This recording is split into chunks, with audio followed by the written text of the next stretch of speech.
Monster Hunter is without a doubt one of my favorite gaming franchises to ever exist, and alongside that, one of my favorite games of all time is, of course, Monster Hunter World Iceborne. This game has given me countless hours of fun and thrilling moments, but I think one of my favorite aspects about this game are, of course, like the majority of people watching this video, the monsters themselves. Previously, a couple years ago, I made a Monster Hunter Top 10 with the intent of making another one in the future, that being 2 years later. Now, that opportunity lays before me, and I'm really excited to share with you guys my new favorite monsters. However, I'll need to lay down a couple of rules first so that we're all on the same page.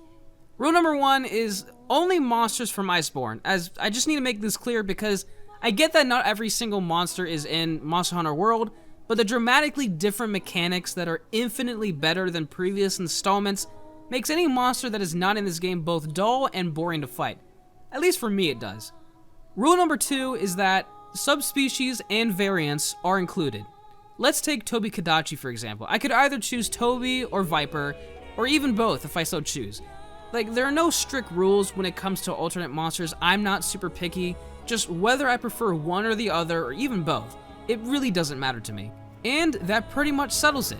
My favorite monsters will have reasoning for their placement based on their design, fight, equipment, lore, and etc. Though I may not mention every single part as to why they're on my list, I'll most likely focus on the main points. Just know that I'm looking at everything. Now, with all that out of the way, and without further ado, ladies and gentlemen, fellow friends and family, my name is Josh, also known as Gorguini, and I hope you enjoy my top 10 favorite monsters in Monster Hunter World Iceborne.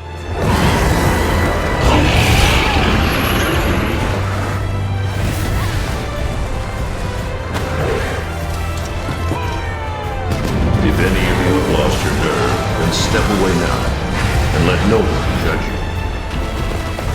Very well. Then sail safe and strong, and may the Sapphire Star light your way.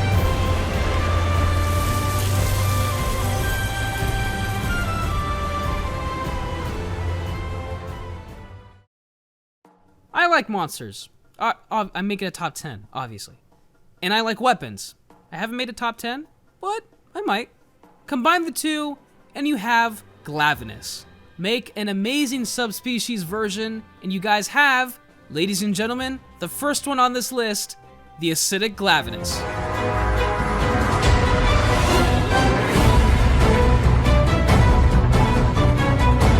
The acidic Glavenus is the perfect representation of what a subspecies should be. It's different enough, but it still feels like the original monster.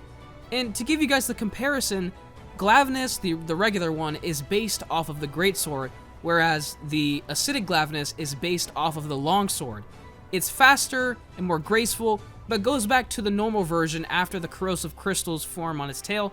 Not to mention, it has the element defense down besides having fire.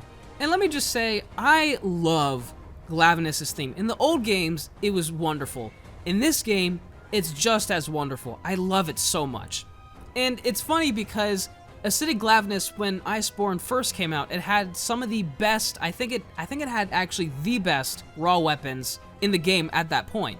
Unfortunately, as Iceborne evolves, acidic Glavenus just didn't age well and isn't suited for endgame anymore.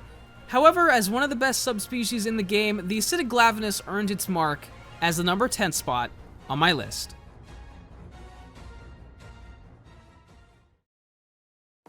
Along with the acidic Glavenus, we have another subspecies that lands itself in my top 10 favorites. Not only is this monster amazing in design, but it has two of my favorite colors, dark blue and black, hence why it's called Ebony ODOGARON.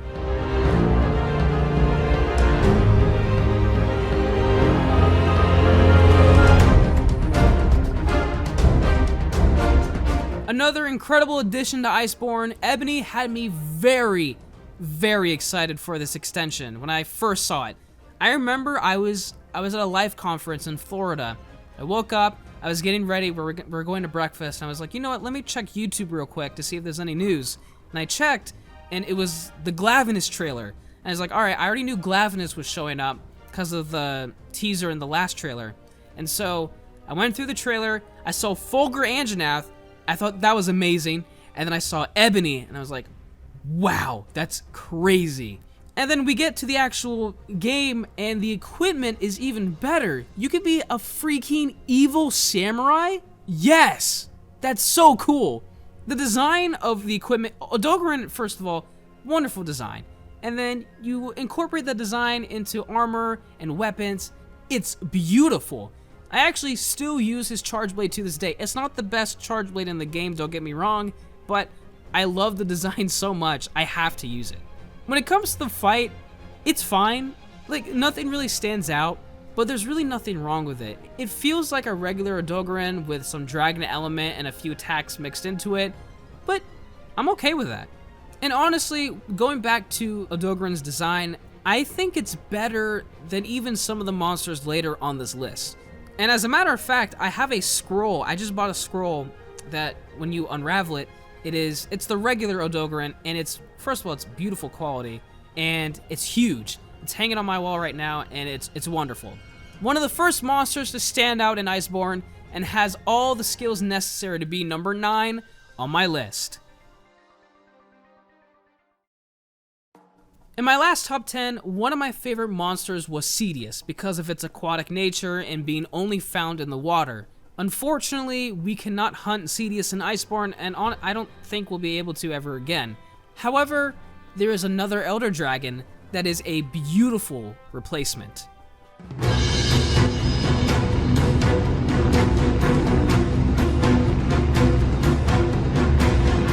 Beautiful is an understatement, by the way. With a design that resembles deep-sea fish, jellyfish, and to form it into an Elder Dragon, that is crazy. I love the NAMIELLE. It looks so good. One of my favorite designs, without a doubt. The colors and the loss of colors keeps this monster more vibrant than the rest.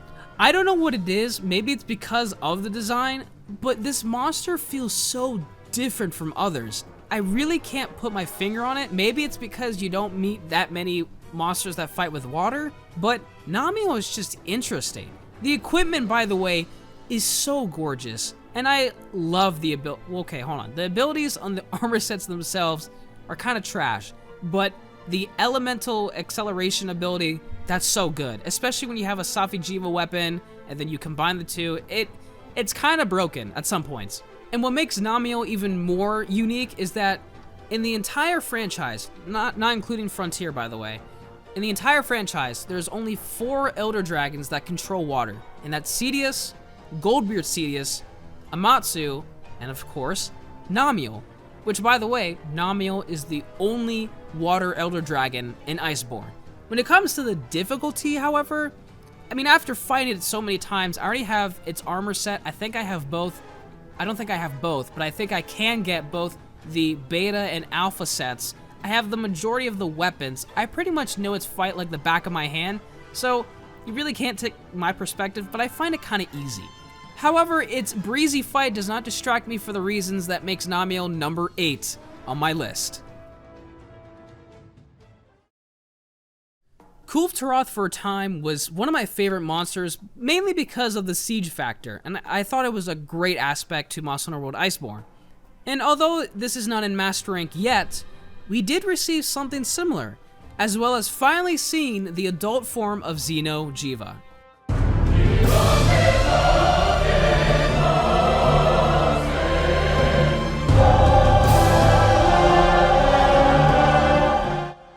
First off, not what I expected. Not at all.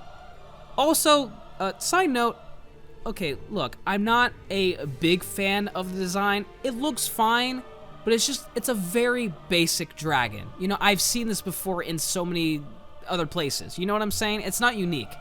Second off, just to get this off my chest, Safi'jiiva can be very cheap sometimes, and it's really annoying. There's the rocks that pin you on the ground and make you sit there for an hour. The body slam does the same thing, and I can't tell you how many times I've died to those 2 moves because he either places rocks on me or he body slams, and I'm just sitting there, and then he blasts a huge energy beam right in my face. It's just, it's annoying. Besides that, I love the fight. So much teamwork needs to be involved. Whether you're healing your friends if they're low on health, because Safi, once again, can be pretty cheap with those quick blasts, or if they're in a pin, you're definitely going to need to heal them. And of course, you have hazards to use, just like any other big monster. In the first phase, you have the, I don't know what it's called, but it's like the weak ground that you can trap him in. You have the hanging rocks that you can drop on him. And then in the final phase, you have this gas leaking from the floor that if you hit it, it explodes and does 1,000 damage, and sometimes he can fall over. It's really cool. A lot of things you can use to your advantage. And unlike its juvenile form, Safi'jiiva has major control over its energy and has a one-hit KO move. And sometimes, this is another really annoying aspect to Safi, is that sometimes there's no cover. And so, I've had that happen before too. So many times. I can't even count how many times it's happened, but we're like so close to killing him, and then he jumps up and starts to do his attack, and we're like, okay, let's just find some cover. We look around, and there's no cover, and so we just all die. We all get carded. However, the weapons make it worth it and are overpowered. I love it. I could go on and on about this, but for those of you who've played it, I'm assuming you're watching this if you're playing Iceborne or you have played it. You know how it works. When it comes to the siege itself, I think it's very interesting. It's definitely different from different quests, and I don't mind it. I like the idea of slowly but surely making the fight easier and easier as you level it up, and having other players from different quests break parts, you get points. I think it's all very unique, and I like it a lot. And I was very lucky because when I was making this video, Safi wasn't available, so I'm like, dang it, how am I gonna get footage? And I got very lucky because the siege started when I was making this video like a couple weeks ago or something. Either way, Safi'jiiva is a difficult and fun monster to fight, making him number 7 on my list. Deviants back in Monster Hunter Generations were incredible, and I actually made a small series around then that I later made private because I was still a noob at YouTube and they were very cringy. I now realize, however, that Deviants are very similar to Variants in the sense that they're both more powerful and older versions of their regular counterparts.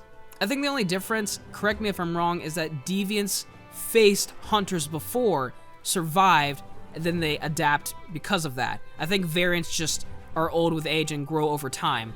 Anyways, recently, Iceborne has welcomed 2 new variants into the roster, and the Raging Brachydios certainly does not disappoint.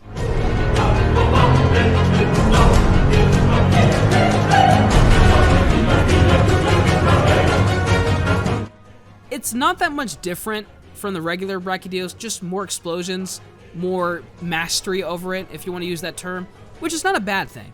The only thing I think is sort of bad is that he's a glass cannon. And what I mean by that term is that he hits really hard. Obviously, he's just added, so of course he's going to have sort of end game damage. But his health pool, it's really not that high. You know, the quests don't even last 10 minutes sometimes. What I do really like about Raging Brachydios is that they fixed the slime on his body. Now, if you played the previous games, you know what I'm talking about, and let me explain for those who haven't. Basically, I think it was in Monster Hunter 4U, that's when it first started, yes. The slime on his body, when it turned red, if you were to hit it, it would explode off of the body. It wouldn't drop and explode, it would just explode right away. It would give you less than a second to react and to dodge, which obviously you can't do that, so you would get hit by it, which does a significant amount of damage. In Iceborne, however, it's a little bit different. If you hit the slime enough times, it actually drops, forms a puddle, takes a couple seconds to explode, and it gives you enough time, basically, to escape, is what I'm saying. That was pretty much the only annoying thing I found about Raging Brachydios in the old games, and I'm really, really glad they fixed it. Also, I actually made a rant about this in my previous video. I basically said that Brachydios, as the pioneer of blast weapons, over time, when other monsters got it, they basically exceeded him in stats, and so their weapons and their armor was used more often. And Iceborne, however, they gave him back the crown on blast weapons. And armor, first of all, the weapons are phenomenal. They're borderline broken sometimes. And the armor is really, really good. I have a Impact Charge Blade set and it dominates. Another thing that nobody expected, by the way, the final area has like the choir music that, correct me if I'm wrong, I think Kulturoth has it, and Nergigante, Arc-Tempered Nergigante has it. Well, it sounds great. I don't know what else to say. It's just amazing. What I can say about the final area, though, is that the slime acts differently, and I find that very interesting. And basically, what happens is, instead of doing the regular puddle explodes, it becomes a huge puddle, but it doesn't explode. It acts like fire, essentially. So if a hunter goes over it, they take damage, but it never attaches to them and explodes over time. With this new mechanic, the Brachydios actually utilizes it in 2 new attacks. So basically, he screams, and then a bunch of slime just appears on the ground. The other attack is that he'll scream again, and then all of the slime, all of it, will explode. Now, another interesting thing about Raging Brachydios, and this relates to his lore, is that as it grows older, its hide becomes stronger as well, so that it can resist the power of its own explosions. Even though it has a stronger hide, it can still be susceptible to its own blasts, and you can actually utilize that in the fight. If you get it near a bunch of puddles, it'll actually do like, this actually happened once. We led the Brachydios into like a surrounding of 5 puddles, and boom, exploded, he did his attack, and it killed him. So that was a lot of fun, and I'm really glad that the lore is involved in the hunt. I think that's really cool. Overall, they fixed the annoying things about Raging Brachydios, and they gave it more flair and complexity, making it number 6 on my list.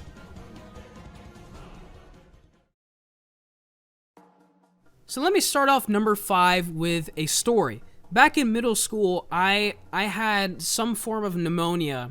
I think this was in 6th grade. I had some form of pneumonia, and I missed the first 2 weeks of 6th grade. And I was really stressed out, and at that point, I actually just discovered Monster Hunter. So I was going back and forth. This is really bad, but I was going back and forth between doing a little bit of work, playing Monster Hunter for hours on a time, doing a little bit of work, and then playing Monster Hunter for like hours upon hours. And I remember I was really stressed out because obviously I did that pattern, and I was really back on work, and I did a bunch of work that day, and my parents were regulating the amount of work I was doing. And then I remember I went to my dad. I was like, "Dad, please, I did a bunch of work today. Can I please go play Monster Hunter?" And he's like, you did good today. Go ahead and play." And so I went up, and I remember that day I was specifically hunting Deviljhos because I needed and I wanted all of his equipment.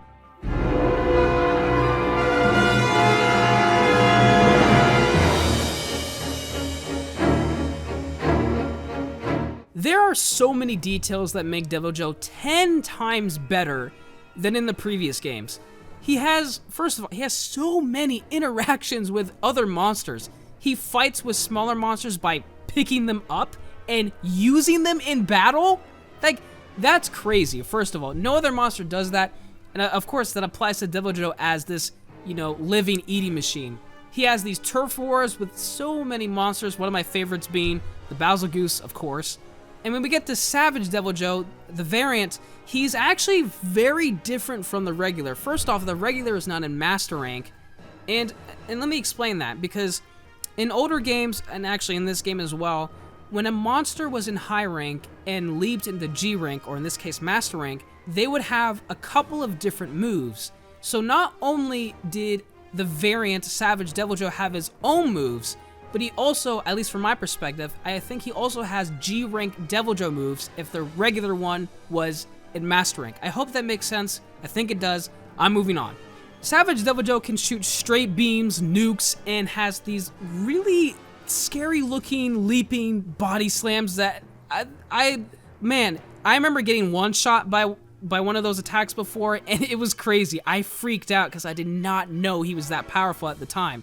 The story behind Deviljho, this one specifically, Savage, is very interesting. For those of you who don't know, Savage Deviljho is actually slowly killing itself. It's always hungry, enraged, and the dragon element is killing Savage, which the element comes from eating other Deviljhos, by the way, so it's a cannibal, and they say that it's very hot to the touch, hence why when hunters cling on to its neck or to its face, that's why you're losing damage. and hence why Savage Deviljho has black blood, because the dragon element is actually infecting its own bloodstream.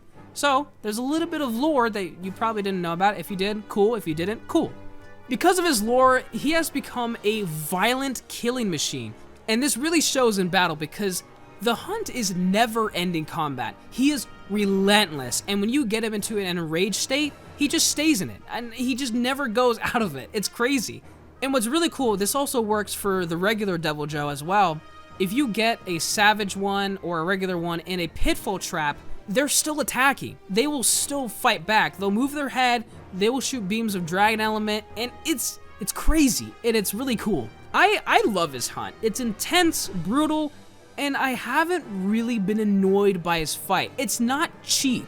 That's why I think I don't get annoyed by it. If it's cheap, like Safi'jiiva, sometimes I get really mad at Safi, I'm not gonna lie. But Deviljho, you know, then again, Monster Hunter is not really a game you get mad at. I mean, sometimes you can. Okay, I'm just kind of going off topic here. When it comes to the theme, I don't know if you're listening carefully, but the theme I have in the background is actually Deviljho's theme from the older games, because this is the first time I'm gonna say this. Deviljho's theme in Iceborne, I just don't like it as much as the older ones. I think the older one is much better. But considering I have some history with both the regular and the variant, there was no way that Savage Deviljho could escape my favorites, making it number 5 on my list.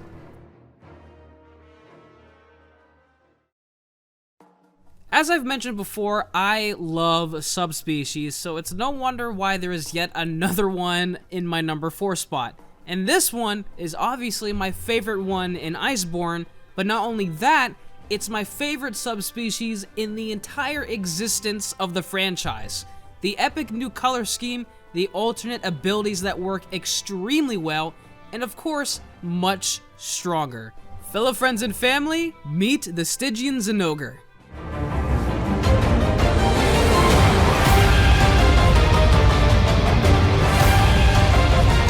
The Stygian kinda reminds me of Savage Deviljho, but manifested into a hell wolf with more flamboyant attacks. That's the word I would use.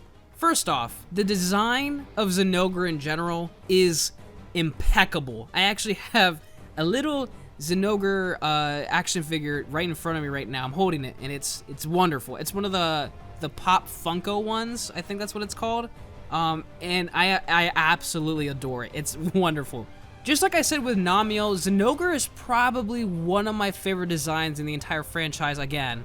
It's a hell wolf that breathes dragon element, or at least summons it from the sky in a thunder form. That's ridiculous. And don't get me even started on the equipment. It is amazing. I especially love the Stygian ZINOGRE hammer. I love using it. It's not the best hammer in the game, obviously, but I still use it semi-frequently because I just love the way it looks. Not only is this guy fun to fight, but he's also very fun to watch. When Stygian ZINOGRE is in a charged state, he has this really super deadly combo that many of us fear, but it's so cool. And basically, he does a couple of, well, he roars first, does a couple of stomps, and then he rushes at whoever he's targeting with his entire body, and it looks really cool. After that, he roars, summons some lightning from the sky or whatever it comes from, and that's it. And it looks really cool, and I love it. The thing about Stygian that really intrigues me is that it seems to be a subspecies that has evolved in a way. Obviously, regular ZINOGRE uses its bugs a lot, very frequently, but Stygian seems to be using them in a more pronounced way. It seems to be he's like more precise with it, and sometimes has more of a quote-unquote sudden bursts of power.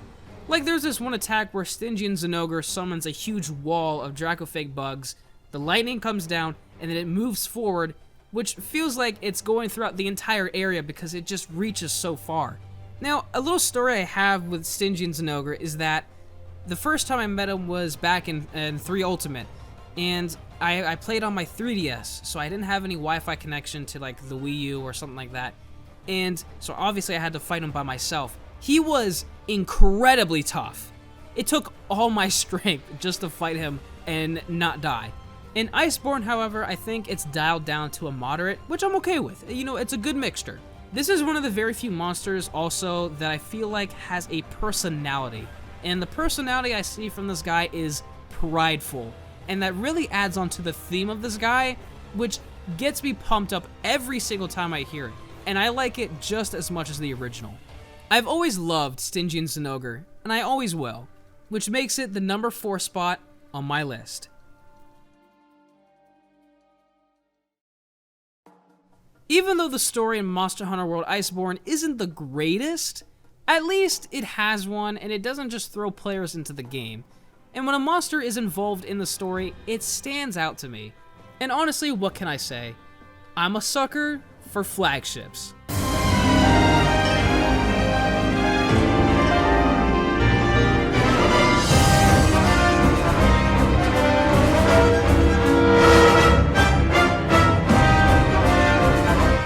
FalKKonE is truly a unique Elder Dragon. Now, I know he has a very similar structure to that of Kushala, but honestly, I really don't care. What I do love about this dragon are the colors. The colors are beautiful, this almost white blue, and then the darker blue on its scales. Gorgeous. And then it has a, like, I don't know how to describe it, a beak-like mouth, and it doesn't look like your average dragon, is what I'm saying. And especially when it has its ice armor on, oh my goodness, it looks so graceful, amazing, any other adjectives that make it awesome. Another interesting factor about FalKKonE, just like NAMIELLE, except it's a lower number, 1 out of 2 elders use the ice element. And the other one, besides FalKKonE, is Oshiri Kirin, which nobody cares about Kirin. Controlling the powers of ice, FalKKonE can breathe beams of super cold fluid, summon crystals from the sky, project walls of ice, and more. Which looks very awesome, by the way. I like Stygian ZINOGRE's attacks, but FalKKonE is gorgeous. FalKKonE seems to be changing not only the weather, but the landscape when it brawls with those who dare challenge it. And unlike a lot of monsters, besides the selective few, of course, they don't really use their elements that much. Like, let's take Barioth, for example. It's an ice-type monster, but the only ice-type attack it has is shooting ice balls and an ice tornado type of attack. But besides that, it's pretty much your standard monster. FalKKonE, more than half of its moveset involves breathing ice at you. More importantly, however, is the complexity. And ladies and gentlemen, I am all about complexity. If you do enough damage to FalKKonE, you can actually knock the ice off of it, and it leaves it on the ground for a considerable amount of time, which really just, you can really wail on FalKKonE in that time. Seriously, it's like twice the length of a regular FalKKonE falling down animation. You know what I'm saying. You can also break the walls of ice into little platforms so you can jump off of them and get mounts. Now, I feel like maybe it's because of the flagship, they want to make the fight a little bit easier, I don't know. But regardless, its own attacks can be used against it, and I think that's really cool. But here's the cornerstone for its placement. It is not a straightforward fight. Now, to give you the alternative, Savage DEVILJHO. He's very straightforward because that's all he can be. He's a violent killing machine, and that's all he's known as. And let me make it clear, that's not a bad thing. That's why Savage DEVILJHO is on my list.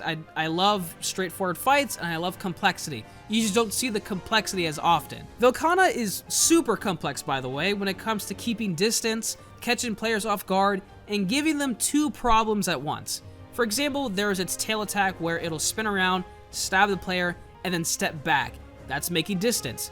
And then, like I mentioned earlier, the ice walls, it can actually use them to block players. I can't tell you how many times I've been blocked by these ice walls, and then it comes through the other side with either its face or an ice beam. It also has this ice AoE attack where it'll fly up, shoot the ground, and then these ice pillars will sprout and basically disperse all hunters in its area.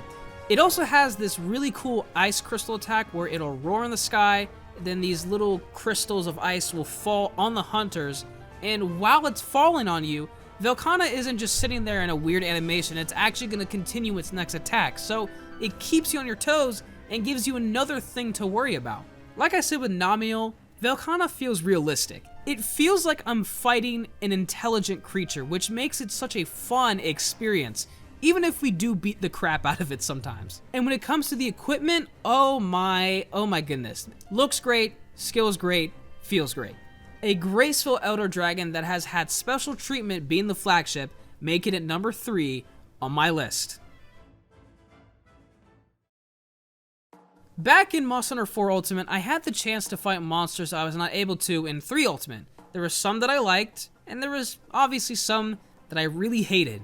And of course, you know, my luck, one of the monsters I hated was brought back into Iceborne. Now, the design before, I thought, like, it looked okay, but for some, I don't know why, I don't know how, but Iceborne made it so much better. And the fight, as annoying as it was in 4 Ultimate, Iceborne made it so thrilling. I never thought I would see the day where I would say that I love the RAJANG.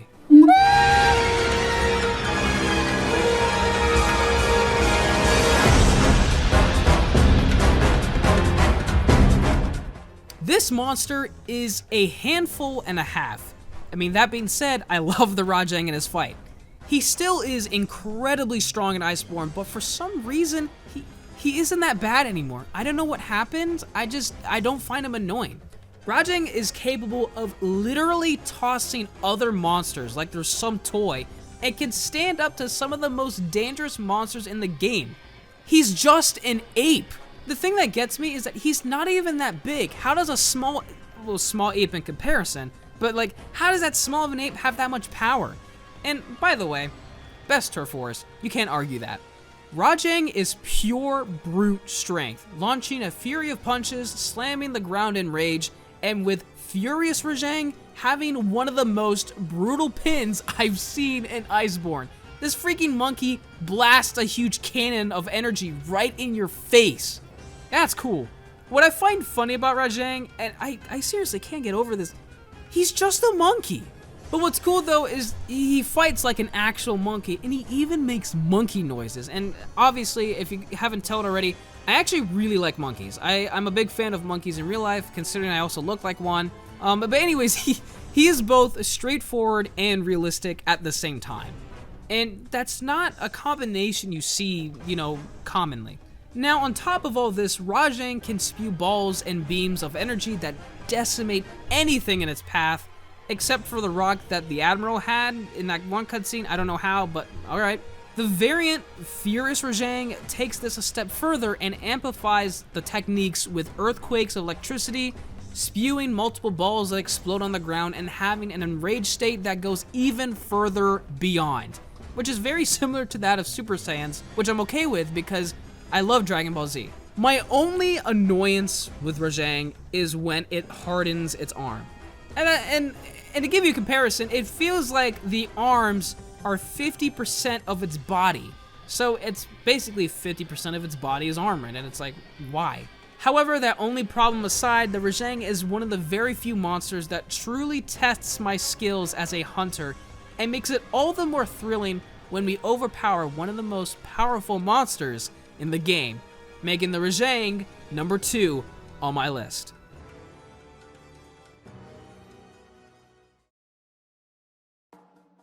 So before we get into the number 1 spot, let's take a quick recap.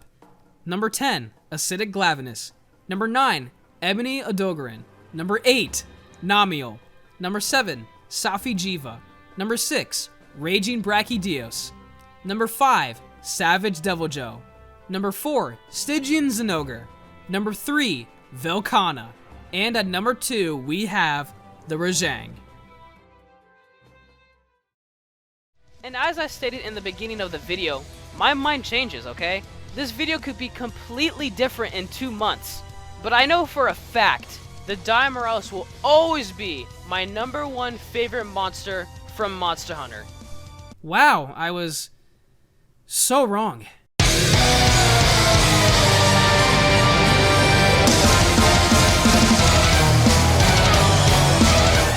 Now, to be fair, if Diamorales was an Iceborne, this list may have been different. Hashtag Diamorales for Iceborne. Please, I would love to see him here. Ruiner, like the RAJANG, is an incredibly difficult monster to fight. He's another monster that basically tests my skills every single time I fight it. In hindsight, the more I think about it, Ruiner Nergigante is what I like about the other monsters on this list combined into one dragon. He's realistic, he's tough, has an incredible design. One of my favorite designs in the franchise, one of my favorite designs in video game history. I love it. He has great gear and so much more. What makes Ruiner very fun is how he fights, obviously.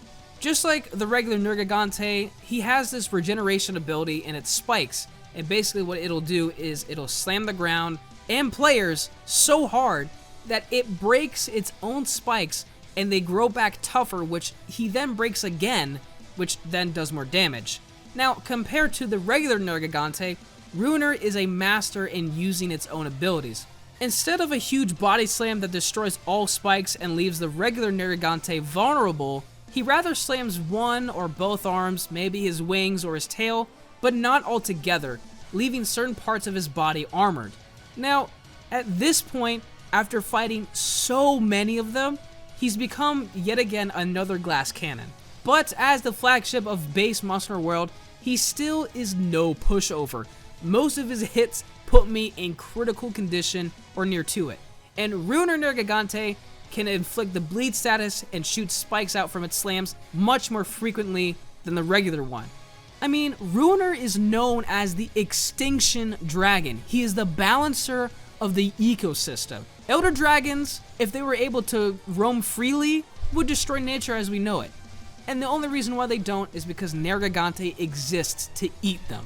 That is probably the best lore I've heard in Monster Hunter yet.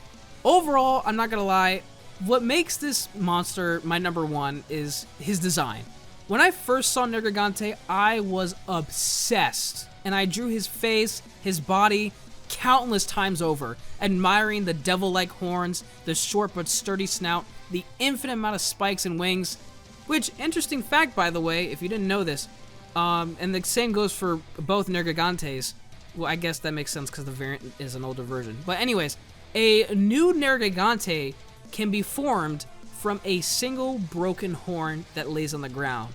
That's why all hunters, based on like the lore and the backstory, that's why all hunters, whenever they see any type of spikes from Ruiner Nergigante, they are supposed to blow it up and destroy it completely. Otherwise, they're going to have another Nergigante on their hands. Now, I said on my last list that Dire Morales was always going to be my number one favorite monster, and I'm not going to make that same mistake again. However, when it comes to this list right now, my favorite monster in Iceborne, without a doubt, is certainly Ruiner Nergigante.